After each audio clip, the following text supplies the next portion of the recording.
Okay, I've turned my nursing cover to the right side, and I just want to give you a close-up of the opening or the seam allowances that we haven't sewn. You can see they're laying flat. This is where we're going to attach the knit to the top edge of the nursing cover so that you can wear it. And before we do that, which will be one of our final steps, I just want to iron around the edges of both this and our knit to get them nice and flat and ready to go. All right, so let's go to the iron. All right, so now I'm going to iron around my edges, and one easy way to get the seam to be right on the fold or get it right along the edge is to roll the fabric between your fingers. So I'm just going to roll the fabric between my fingers back and forth a little bit, and it sort of encourages it to pop out to be on the very outer edge of where you're ironing. So I'm just going to start right here. I'm just going to iron along the edge, you know, kind of rolling it, encouraging it as I go. And see, here I am right near my seam allowance. You can see that's nice and flat now. I'm going to skip over that and do the other side of the top. A little funny story about ironing. The first time I ever did a video with my husband shooting for me, I had the iron and I was trying to show something with ironing a t-shirt, and the iron wasn't plugged in. So I was making little psh, psh, psh, psh, psh, you know, sort of steam noises. I thought that was kind of funny. I'm thinking about it now.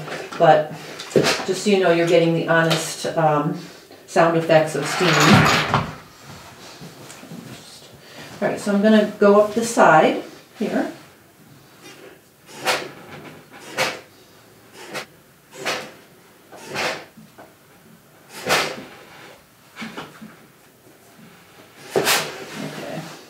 Okay. All right, so we're all done ironing our fabric. Let's give our knit a press. I'm just going to sort of finger press it with my hands first before I apply any heat. I just want to get it all lined up so it's kind of agreeing with me before I start ironing. Okay. And I'm just going to give it some steam. Okay. And let me just flip it over and do the other side.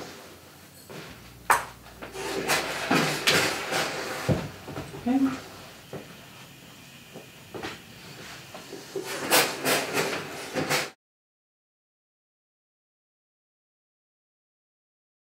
All right, now that I've got my knit sewn and pressed and my fabric sewn and pressed, it's time to join them together. And what I'm going to do is I'm going to pin one side of my knit tube to both of the edges of fabric. So I'm going to sew the woven fabric, the cover portion of this, closed, and I'm going to catch only one of the seam allowances of the knit.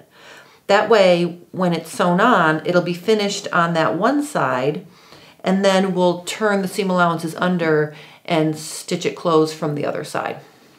And that way we'll be encasing the seam allowances. All right, so basically what I'm going to do, I'm going to get my pins.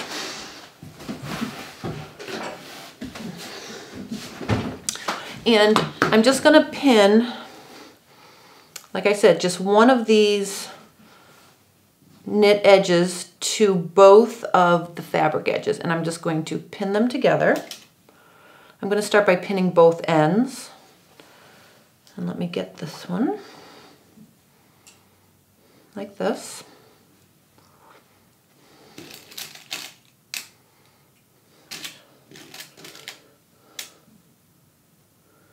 Okay. All right, and then I'm just going to put a few more pins into the middle.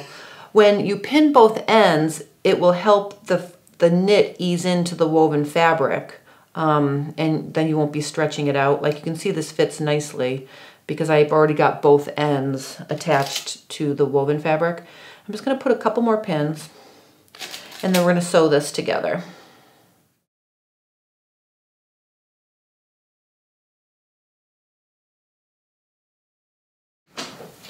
Right, so now I'm going to sew the knit to the woven fabric, and I'm going to start on one end, and because the knit is stretchy and the woven isn't, I'm going to stitch with the knit against the feed teeth, and that way it'll help ease in the extra and keep it from stretching. So I'm just going to start stitching right at the beginning of where I clip my seam allowance, and I'm going to stitch straight across, catching only one seam allowance. So kind of peek and make sure you're not catching the second side of the knit. All right, so I'm going to check that every now and then. I'm pushing it out of the way, and I'm going to start stitching in the back tack.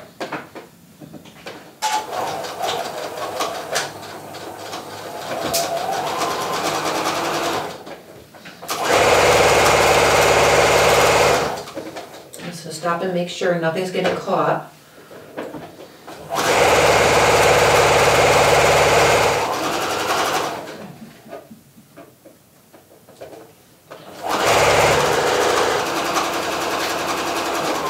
I'm stitch right to the base of the other exposed seam allowance, and I'm making sure I'm not catching anything else. Okay. All right, so you can see I've got this stitched, and you can see my seam. We're going to press this seam allowance towards the knit so it lays flat, and then that will allow us to tuck the knit seam allowance under and finish the opening.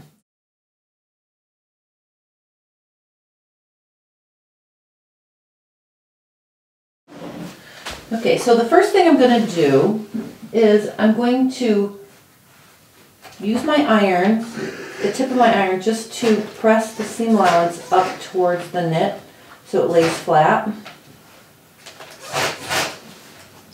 Okay.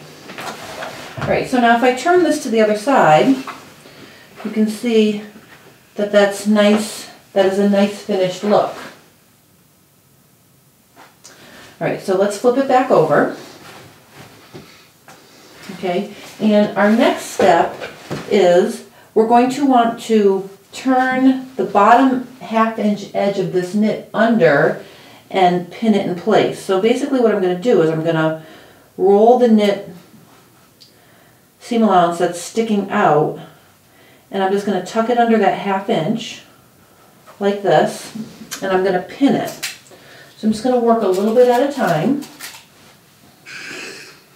like this. Let me just put a pin like this. Okay, see? And then let me just work my way across.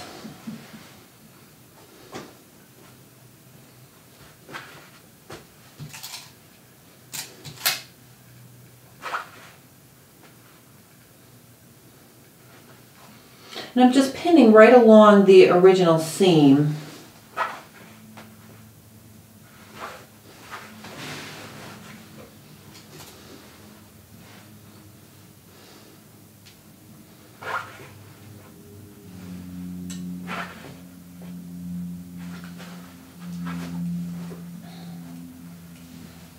Okay. All right, now that I have it pinned in place, I'm going to give it a little bit of some steam to flatten it, make it nice and flat, and then we can stitch it in place.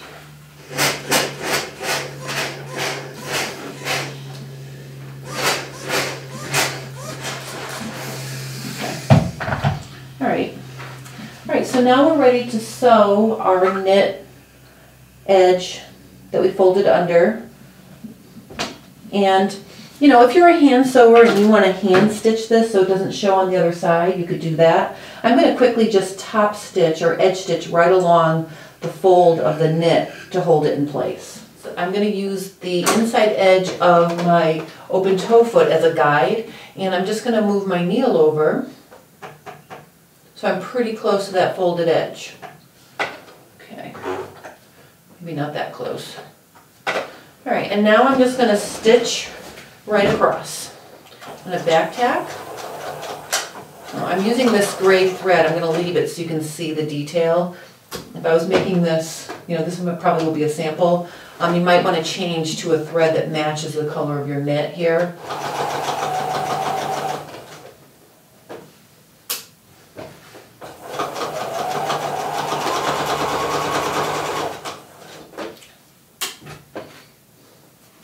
All right, now we're almost right to the end. Back tack. Okay, so here's how it looks. There's just a little row of stitching right along the folded edge, and it's completely closed. Now I'm going to cut these threads.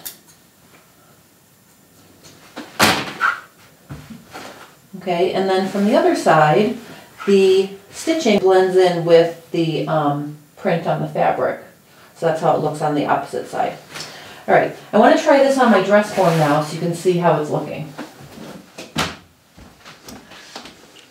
Okay, so you can see I've got my nursing cover on my dress form, and you know, there's plenty of extra to cover the sides, and the same over here.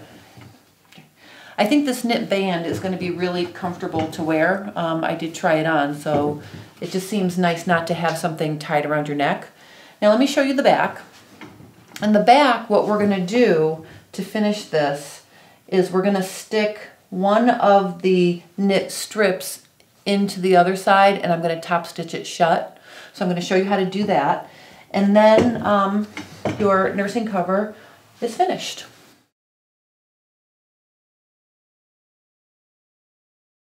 Okay, here are the two raw edges of my knit. Because this ponte knit is really substantial, I'm not going to fold the end that's going to be on the outside. I'm not going to fold it under because it's thick enough and it's not going to fray. I'll use a triple zigzag to finish the seam. So let me show you. I'm just going to stick this in here. And I'm just going to stick one side in to the other end. And the goal is to get it to lay even and nice with each other. It looks like a continuous strip with just a little seam. All right, so see how that looks? So what I'm going to do is I'm going to stick a few pins in, and then I'm going to change my thread to a blue color that blends. So let me just put some pins in first. And just so you can gauge, I overlapped the two ends about 1/2 inch. They don't need to be, you know, it doesn't need to be in there too far, just enough to catch it. Between 1/4 and 1/2, I think would be good. Okay, so I'm just going to put 3 pins. And I'm going to thread my machine with this blue color, and I'll see you at the machine.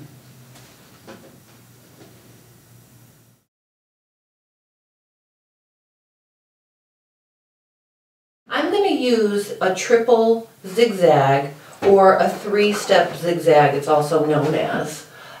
First I'm going to get my fabric under the needle, and you notice I'm just lining it up so nothing's in the way. I sort of put it around, and I'm going to start in the center. It's really hard to start right on the end when you're working with knit like this, over the raw edge of the knit. And I'm going to stitch all the way to the edge. I'm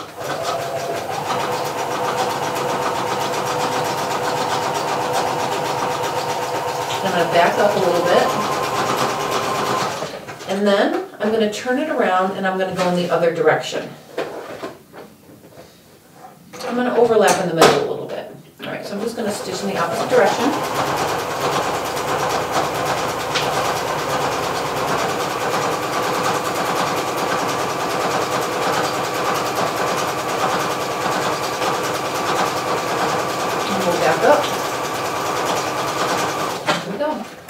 And we have a nice joined seam. If this is rippled or stretched, you can add a little steam and that will help get it back into shape. So I hope you enjoyed this little tutorial. If you have any questions or comments, please post them at the bottom of the page and I'll get back to you. Please visit my blog at jsterndesigns.com for lots of other sewing fun.